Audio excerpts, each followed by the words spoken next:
My name is Eleanor Marsh Delgado, and I was 71 years old the week my granddaughter turned me into a joke that 4 million strangers laughed at. She didn't mean to destroy anything. That's the part people never believe. She thought she was making a 60-second video of her embarrassing grandma. She had no idea she was standing in the middle of her own grandmother's life's work, filming herself mocking a woman for badly imitating the one thing that woman actually invented. Stay with me, because the video wasn't the worst part of that week. The worst part was in a shoebox in my closet, and it had been waiting there for 46 years for someone to finally ask the right question. Welcome back to Alpha Mom Stories, where women who were underestimated finally get the last quiet word. If a calm voice and a hard truth sound like justice to you, you're home. Drop a comment, tell me where you're watching from, and be sure to subscribe. I need to tell you who I was before I tell you what they did, because the two things don't make sense apart from each other. In 1978, I was 23 years old and dancing 6 nights a week at a club called the Mercer Room on the west side of Cleveland. I was not famous. I want to be honest about that from the first sentence. I was a working dancer. A chorus girl, a backup, a girl who got booked because she could learn a routine in one pass and never miss a count. But I could also build things. Combinations. Patterns nobody had put together quite that way before. In the winter of 1979, our house band's drummer, a man named Curtis Odom, wrote a 16-bar break for a local single called Sundown Girl. He asked me to build something for that break. Something the dancers on the floor could pick up in one listen. I built it in my kitchen over 3 nights with a spiral notebook and a metronome, counting it out in pencil the way I counted out every piece of choreography I ever made. Step back. Snap the hip. Drop the shoulder. Bounce twice on the offbeat and recover on one. We called it, informally, in the club, the ricochet, because Curtis said it looked like the beat was bouncing off my shoulder and coming back. I taught it to 11 other dancers at the Mercer Room that spring. I have their names in that same spiral notebook. The single never charted nationally. Curtis never got a deal. The club closed in 1984 when the block it was on got sold for parking. I put the notebook in a box. I put the box in a closet. I got married. I had my daughter, Renata. I taught dance at the Y for 31 years because it paid steady and I loved 12-year-olds who couldn't yet do a proper pirouette but wanted to so badly. Nobody in my family, not my daughter, not my son-in-law, not my 2 grandchildren, ever asked me what I did before the Y. They knew I danced. That was the whole file. Grandma used to dance. The way you'd say Grandma used to garden, or Grandma used to sew. A hobby. A phase. A soft, harmless, closed chapter. My granddaughter Presley is 16.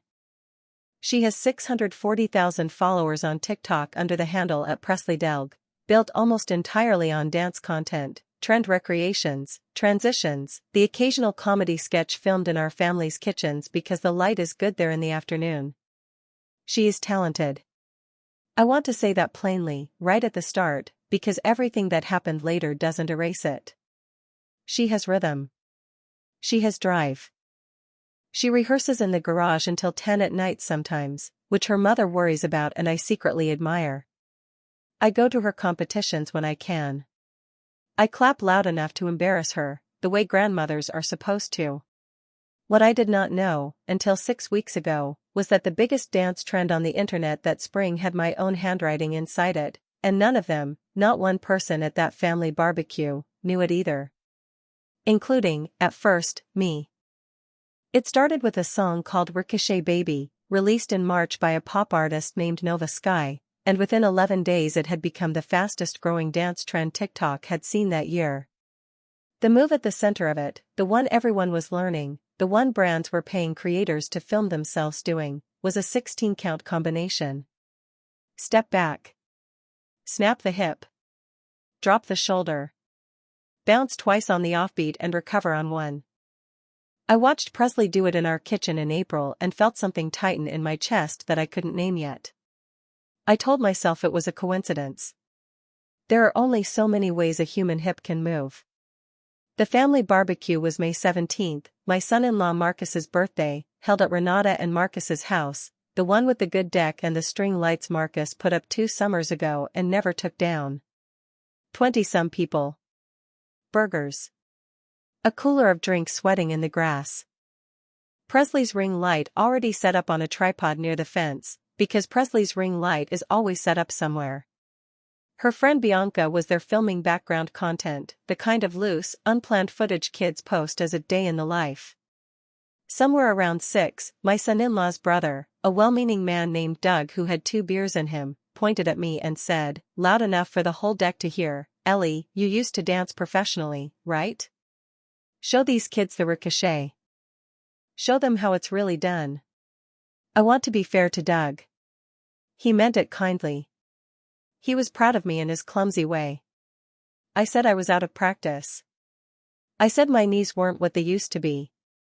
Presley, laughing, phone already lifting toward me before I'd finished the sentence, said, "Come on, Grandma, it's literally just this," and did 8 counts of it herself, perfect, easy, the way 16-year-olds do things that took me 3 nights to build. Everyone was watching. Renata was watching. Little Theo, my great-nephew, was clapping his hands and shrieking with the pure delight small children have for any adult about to make a fool of themselves. I did it. I want you to understand why I did it, because I think about that decision more than almost anything else that happened that week. I did it because I am 71 years old and I have spent decades being the woman people assume is finished, past it, gentle and small and safely retired from anything that ever mattered. And some old, stubborn, 23-year-old part of me wanted, just once, in front of my family, to move like I used to. My hips are not what they were. My right knee has had 2 surgeries. I was wearing garden clogs, not dance shoes. I did the combination slow, careful, a little stiff on the recover, and I laughed at myself while I did it, because laughing at yourself first is a thing you learn early in this business. Presley filmed the whole thing.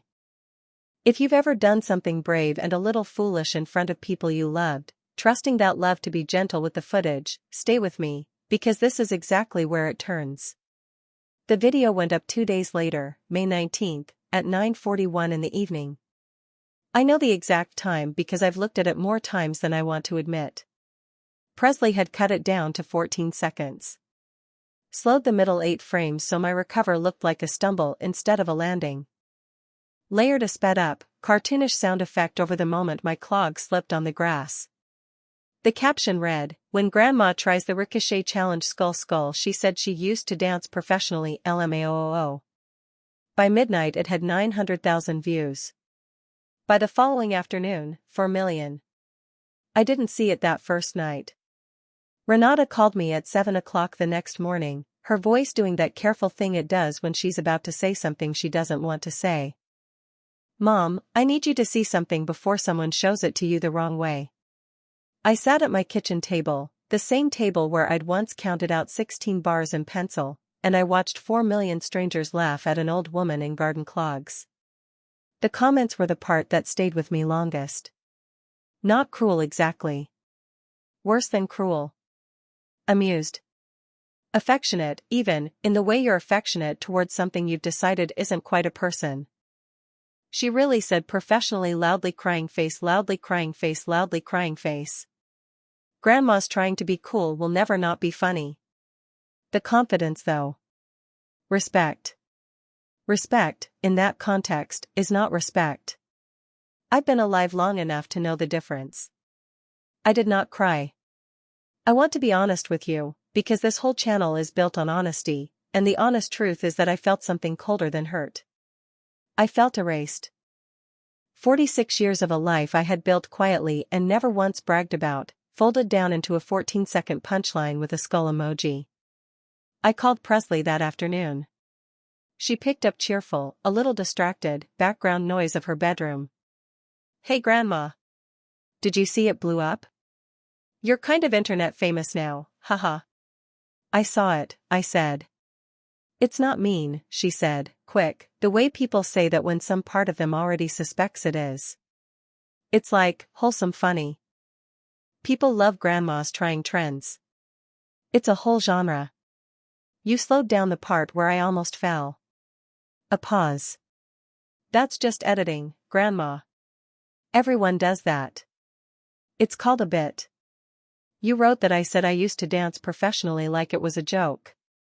Well, she said, and here is the sentence I want you to sit with, because it's the sentence that started everything that came after. It kind of is a joke, though. No offense. Like, I love you, but you taught it the why. It's not like you were ever actually big or anything. I did not raise my voice. I said, okay, sweetheart, and I hung up the phone, and I sat very still in my kitchen for a long time. If you've ever had someone you love casually erase the biggest thing you ever built, using the exact soft voice people use when they think they're being kind, type "I know that silence" in the comments. I'll read every one of them. Because that silence in my kitchen that afternoon wasn't defeat. It was the sound of me deciding to go find the box in the closet. The shoebox was on the top shelf of my hall closet, behind a winter coat I hadn't worn in 3 years. Inside it, a spiral notebook, its cover long gone soft and gray. A stack of Polaroids, curled at the corners. A folded flyer, ink faded to brown, advertising Live Friday, the Mercer Room presents Curtis Odom and the Sundown Sound. A cassette tape, unlabeled except for a strip of masking tape reading CO. Mixes 79 to 81-inch in handwriting I recognized instantly as my own, 23 years old and certain of nothing except the beat. And, at the bottom, a single 45 revolutions per minute record in a paper sleeve. Sundown Girl, B/W Ricochet, instrumental. I sat on my bedroom floor with all of it spread around me like evidence at a trial nobody had called me to testify at. I opened the notebook to the page. May 3, 1979, in pencil, my own careful counting hand. Ricochet, 16 CT step back, 1 to 2. Snap hip, 3. Drop shoulder, 4. Bounce X2 offbeat, 5-6-7-8. Recover on 1. Taught to, D. Price, L. Okafor, S. Vance, M. Reyes, R. Alvarado, and 6 others, May 9, 79. I read it 3 times to be sure I wasn't imagining it, that grief and hurt hadn't gone and rewritten my own memory to suit me. They hadn't. The counts on the page were the exact counts my granddaughter's friends were being paid to teach on the internet 46 years later. I am not, by nature, a woman who leaps to conclusions. I spent 31 years teaching children that good technique comes from checking your work, not from feeling certain. So the next morning, instead of calling anyone, I called the one person left alive who might know what actually happened to that song. Dolores Vance. Everyone called her Dot. She'd been one of the 11 dancers I taught that combination to in 1979, and unlike me, had stayed in the business her whole life, first as a dancer, then as a choreographer's assistant in New York, then, for the last 20 years, as an archivist at a music heritage foundation that catalogs exactly this kind of thing, regional singles, session players, uncredited work. I hadn't spoken to Dot in 6 years. She answered on the 3rd ring like no time had passed at all, the way old dance friends do. I told her about the trend. I told her about the video. My voice was steadier than I expected, right up until it wasn't. Dot was quiet for a long moment. Then she said, Ellie, I need you to send me photos of every page in that notebook, tonight, before you do one more thing. Why tonight? Because Sundown Girl got re-released 2 years ago on a Discovery playlist, unattributed, no publisher listed, and Nova Sky's choreography team has been very cagey in 3 separate interviews about where the reference footage for Ricochet Baby actually came from. I sat down slowly at my kitchen table. Cagey how? Ellie, Dot said, in every interview, they call it an archival regional discovery. Nobody involved has ever put a name on it. And I've spent 20 years in this field learning exactly what that phrase means when a label says it. It means somebody found something with no name attached and decided the easiest thing to do was leave it that way. If you've ever spent years building something quietly, trusting that the work would eventually speak for itself, and then watched someone else's name get put on the credit line instead, stay with me, because we hadn't found the receipt yet. We were about to. Worked fast, the way people work when the injustice is personal to them too. 3 days later she sent me a folder. I want to walk you through what was in it the same slow, careful way I looked at it, because the order matters. First, a 2023 licensing filing from a boutique catalog company called Windmere Rights Group, showing they had acquired the recorded masters of a small, defunct Cleveland label called Cascade Sound for $11,000, as part of a bulk purchase of 41 regional singles from the estate of a collector who'd died with no heirs. Sundown Girl was one of the 41. The filing listed the songwriter as Curtis Odom, deceased 2009. It listed no choreographer, because in 1979 nobody thought to put a choreographer's name on a 45 revolutions per minute single. That wasn't how the industry worked, especially not for a black club drummer's regional single that never left Ohio. Second, an email chain, which obtained through a contact still working at Windmere, showing that Nova Sky's choreographer, a man named Julian Foss, had licensed a short clip of grainy 1979 Super 8 footage from Windmere's archive in January, footage shot by a bartender at the Mercer Room who used to film the dance floor for fun and whose reels had ended up, decades later, in the same estate sale. Third, and this is the one that made my hands go still, a screenshot from that footage. 12 seconds. Dark, grainy, a dance floor lit by string bulbs. A young woman in the center of the frame, stepping back, snapping her hip, dropping her shoulder, bouncing twice on the offbeat. 23 years old. My hair in the twist I wore every night that year.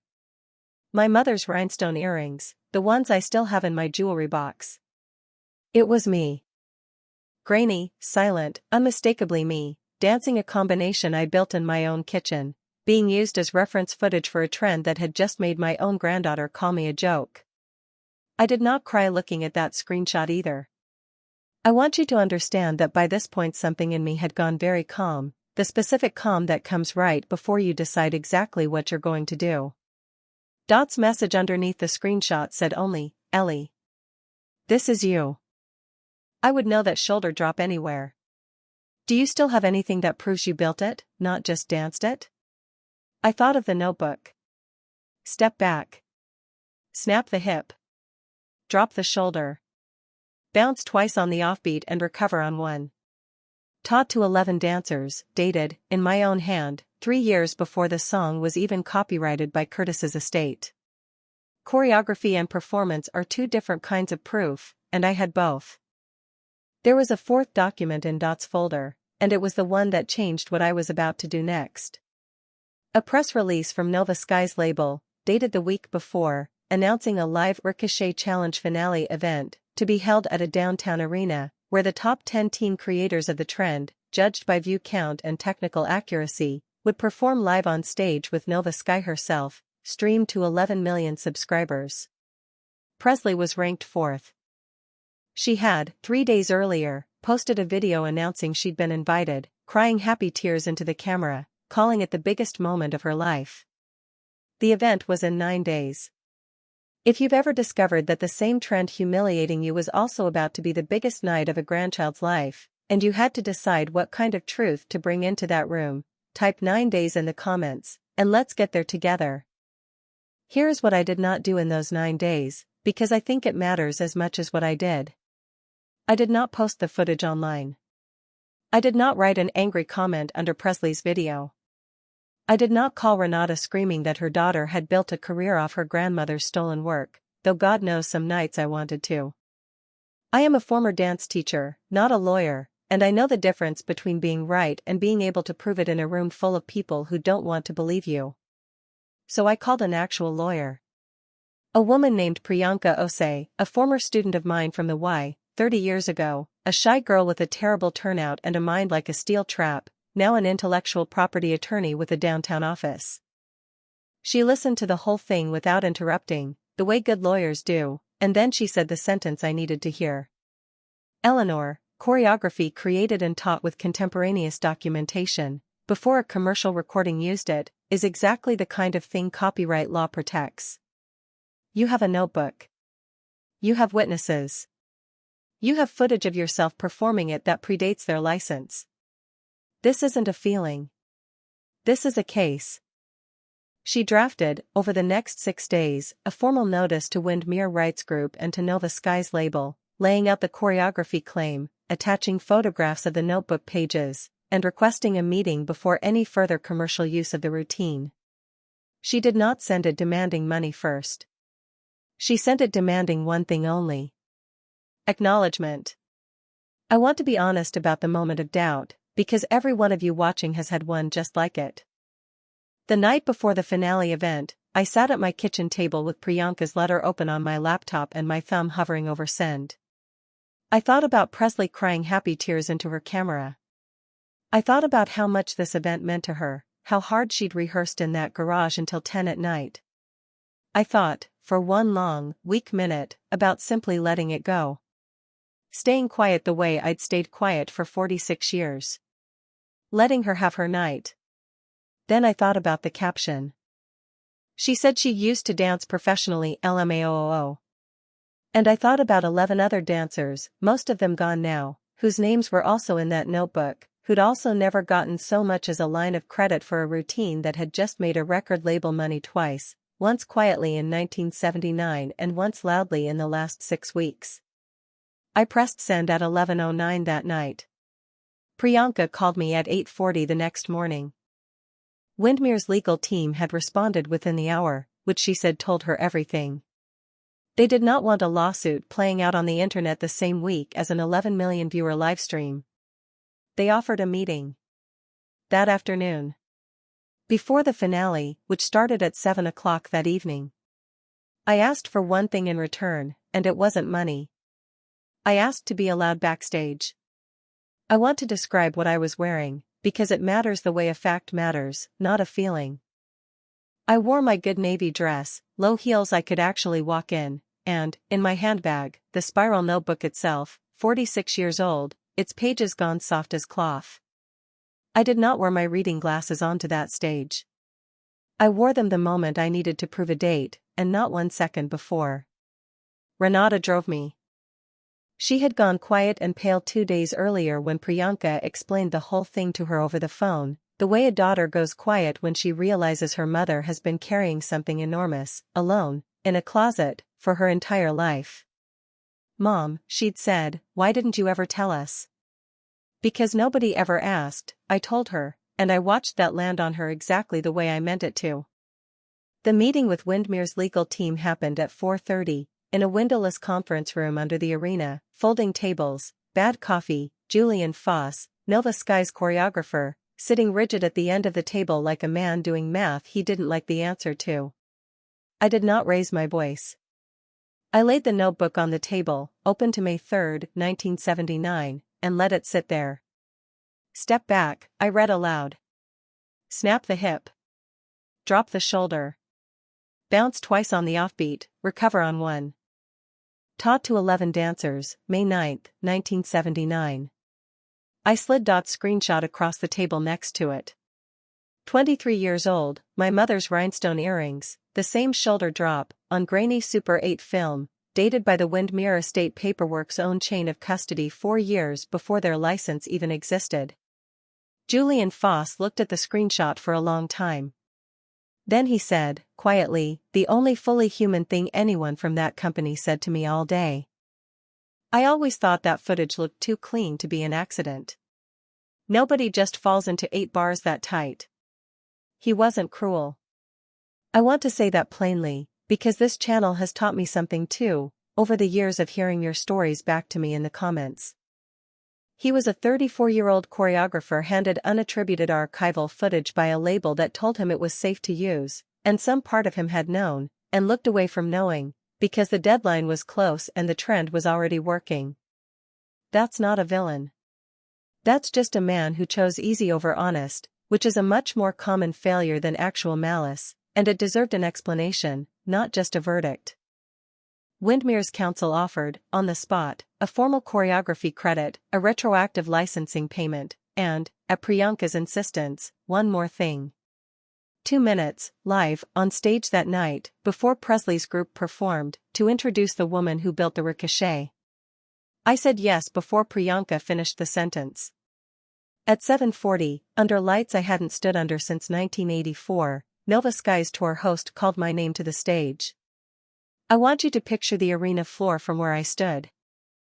10 teenagers in a line, ring lights and phone cameras still up in the crowd, and my granddaughter, front row of the group, in her competition costume, staring at me with an expression I will remember for the rest of my life. Not embarrassment. Recognition, arriving about 6 weeks too late, and all at once.